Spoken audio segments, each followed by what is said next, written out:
Okay, so in this studio here, or shall I say, welcome to the next segment of our video where we're going to talk about what Southern Enterprise has to offer in this studio here. Okay, and so for what we did not say in the first couple of videos is that our school is called Southern Enterprise School of Arts, and we didn't really talk about the history of the school. So let's do this.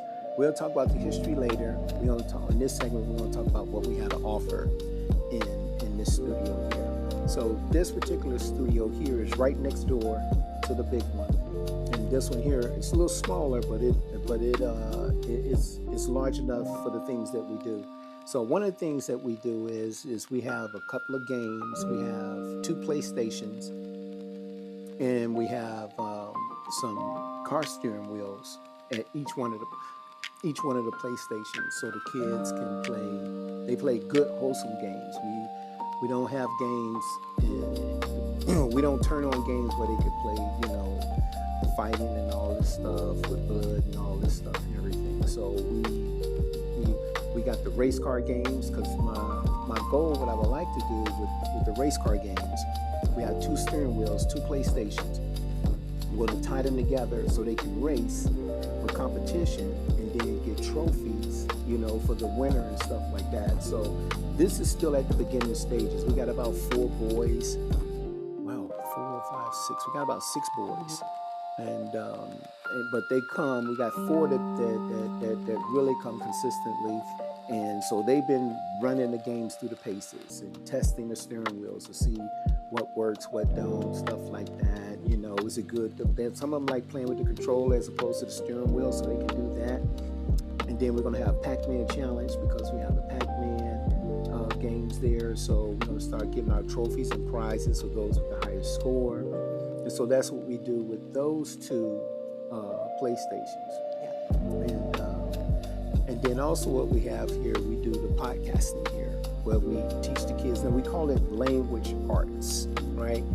And so I said, maybe we should call it language arts, because we're teaching them, how to read and how to, articulate themselves by reading the teleprompter and everything. And so with the podcasting, that's what it does. It teaches them how to read, how to enunciate really well, how to keep your back up straight and everything, how to look at the teleprompter, how to control the teleprompter to make it go slow, fast, stop while they're reading. All the things that a news broadcaster would do. We're teaching them these things. We have a board. Most people use a roadcaster when they're producing the videos. What a roadcaster does is it's instrumental in recording the podcast, like what we're doing now, and it's instrumental in controlling the headsets and the microphones. That's what a roadcaster does. But I don't have a roadcaster. I have a Tascam, which is similar to a roadcaster, but I chose to use a Tascam board to teach the kids how to produce, because it's much more user friendly and it's easy to teach them, how to use it. It's much easier than the roadcaster. It has a smaller learning curve, and so they're learning how to be mini producers, how to be a host and co-host.